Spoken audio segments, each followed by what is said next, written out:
அனைவருக்கும் எனது அன்பான வணக்கம். விநாயகர் சதுர்த்தி நன்னாள் வாழ்த்துகள் உங்கள் எல்லாருக்கும். எல்லாருமே இப்போது என்ன பண்ண போகிறோம் அப்படின்னா, விநாயகர் சதுர்த்தியை கொண்டாடும் ஒரு மனநிலையில் வீட்டில் மாவிலை தோரணங்களும் தென்னை தோரணங்களும் எல்லாம் மணக்கக்கூடிய இந்த ஒரு நல்ல நாளில் விநாயகப் பெருமானுக்கான விழாவை கொண்டாட இருக்கிறோம். பாலும் தெளிதேனும் பாகும் பருப்பும் இவை நான்கும் கலந்துனக்கு நான் தருவேன், கோலம் செய் துங்கக் கரிமுகத்து தூமகனே நீ எனக்கு சங்கத்தமிழ் மூன்றும் தா அப்படின்னு கேட்குறாங்க. ஔவையார் விநாயகர் அகவல் பாடியது மிகச்சிறந்ததாக இருக்கும். அவங்க அதில் அவ்வளவு தத்துவ கருத்துக்களை அள்ளி கொடுக்கிறார்கள். இறைவனுக்கு வழிபாடு செய்வதற்கு இந்த பிள்ளையாருக்கு அவங்க சொல்கிறாங்க, நான் உனக்கு பாலை கொடுக்குறேன், தேனை கொடுக்குறேன், பாகை கொடுக்குறேன், பருப்பை கொடுக்குறேன், ஒவ்வொன்றும் ஒரு ஒரு விதமான இனிமை. இந்த நாளையும் பாலும் தெளிதேனும் பாகும் பருப்பும் இவை நான்கும் கலந்து உனக்கு நான் தருவேன் என்னுடைய ஆணவத்தையும் சேர்த்து அதில் குழைச்சி உங்ககிட்டே கொடுத்துட்டேன். அப்படின்னா என்ன பொருள்? நான் உன்னை சரணடைந்து விட்டேன், எல்லாத்தையும் கொடுத்துட்டேன், உன்னை நான் சரணடைந்து விட்டேன், நீ எனக்கு என்ன கொடுத்தா போதும்?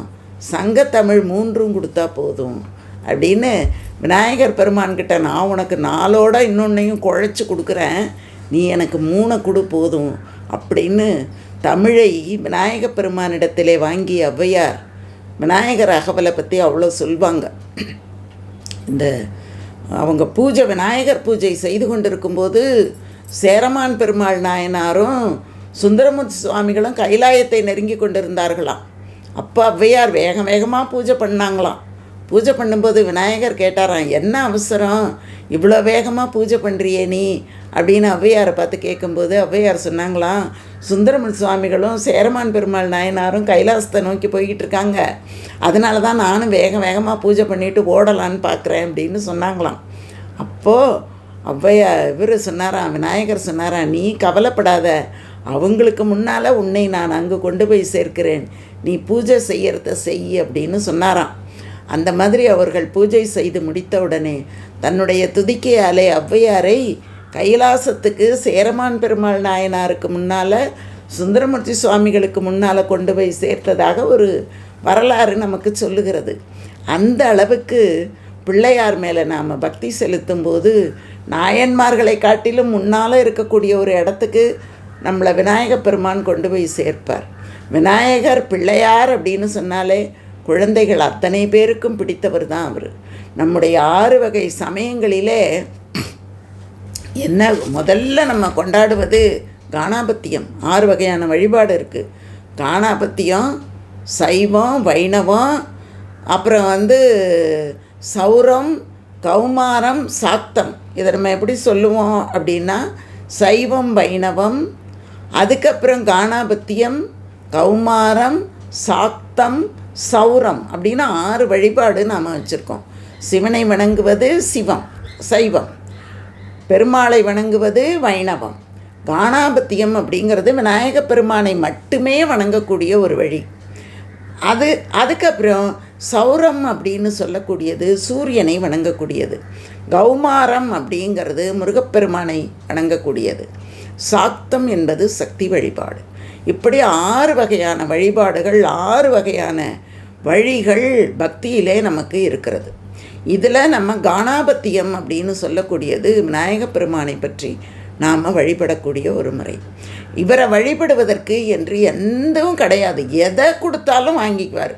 அவர் நமக்கு மிக மிக பிடித்தமான பிள்ளையார். அவரை எங்கே பார்க்கலாம் அப்படின்னா, எங்கே வேணாலும் பார்க்கலாம், எந்த இடத்துல வேணாலும் அவர் உட்காந்துருப்பார். மரத்துக்கு கீழே உட்காந்துருப்பார், ஆத்தங்கரையில் உட்காந்துருப்பார், குளத்தங்கரையில் உட்காந்துருப்பார், சாலைகள் சந்திக்கும் இடத்துல உட்காந்துருப்பார். எங்கே போனாலும் போகும் இடமெங்கும் அவர் நீக்கமர நிறைந்திருக்கக்கூடியவர் விநாயகப் பெருமான். அவரை கணபதி அப்படின்னு சொல்லுவாங்க. கணங்களுக்கெல்லாம் பதி, தலைவனாக இருக்கக்கூடியவர். எந்த கணங்கள் இருந்தாலும் அந்த கணங்களுக்கெல்லாம் தலைவனாக இருக்கக்கூடியவர் கணபதி. விக்னேஸ்வரர், எந்த விக்னமும் இல்லாமல் நம்மை காப்பாற்றக்கூடியவர் அவர். இன்னும் அவர் எப்படிப்பட்டவராக இருக்கிறார் அப்படின்னா, எண்ணிக்கையில் அவரை பற்றி சொல்கிறாங்க.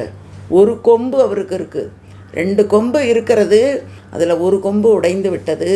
அவர் தானாகவே போய் வியாசபாரதம் எழுதுவதற்கு தன்னுடைய கொம்பால் அவர் எழுத ஆரம்பிக்கிறார். ஏன்னா வியாசர் சொன்னாராம், நான் சொல்லக்கூடிய வேகத்துக்கு எழுதக்கூடியவர்கள் யாராவது இருக்கிறார்களா அப்படின்னு தேடி தான் விநாயகரை கொண்டு வராங்க. அவர் சொல்லக்கூடிய, அவர் நினைக்கக்கூடிய வேகத்துக்கு சொல்கிறாரு, சொல்லக்கூடிய வேகத்துக்கு எழுதணும். அப்படி எழுதும்போது எழுத்தாணி உடைந்த காரணத்தினால தன்னுடைய துதிக்கையவே உடைத்து எழுத ஆரம்பித்தார் அப்படின்னு சொன்னால் அவர் அடியார்கள் மேலே எவ்வளவு அன்புடையவராக இருக்கிறார் அப்படின்னு நாம் தெரிந்து கொள்ளலாம். அந்த அளவுக்கு தன்னுடைய தந்தத்தை உடைத்து எழுதியவர். அதனால் ஒரு கொம்பு, 2 காது, அந்த 2 காது, இந்த காதுலேருந்து இந்த காது வரைக்கும் அப்படி கொண்டு வந்து அப்படி எழுதும்போது ஓம் என்ற ஒரு பிரணவம் அவருடைய தோற்றத்திலேயே இருக்கிறது அப்படின்னு சொல்லுவாங்க. 2 தாழ்ந்த காதுகள், அவ்வளோ பெரிய காதுகள். இந்த காதுகளின் வழியாக நாம் இவ்வளவு பெரிய காதுள்ள தெய்வம் என்று எது இருக்கிறது? விநாயக பெருமானை தவிர. நீங்கள் அவ்வளோ சொன்னாலும் காது கொடுத்து கேட்பார். அவ்வளோ பெரிய விஷயமாக இருந்தாலும் காது கொடுத்து கேட்பார். சின்ன காதாக இருந்தால் தானே நீ கிட்ட போய் சொல்லணும். இது இவ்வளவு பெரிய காதுகள், நீ எந்த இடத்துல இருந்து சொன்னாலும் அவர் கேட்பார். 3 கண்கள் அவருக்கு.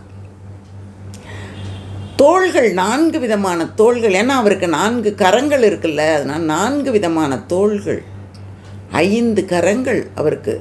என்னங்க இப்போ தானே 4 கரம்னு சொன்னீங்க அப்படின்னா 5வது கரமாக இருப்பது துதிக்கை என்று சொல்லக்கூடிய ஒன்று. இப்படி அவர் 5ஐயும் உடையவராக இருக்கிறார். அது மட்டும் இல்லாமல் இந்த களிமண்ணில் நம்ம செய்யக்கூடிய காரணத்தினால இந்த விநாயகர் சதுர்த்தியில் களிமண் பிள்ளையார் தான் மிகச்சிறந்தவராக கருதப்படுகிறார். நம்ம வழக்கமாக சங்கடகர சதுர்த்தியில் தேய்பிரையில் தான் நம்ம வணங்குவோம். ஆனால் இந்த சதுர்த்தியில் நாம் வணங்கக்கூடியது வளர்பிறை சதுர்த்தியில் தான் நாம் விநாயக பெருமானை வணங்குவோம்.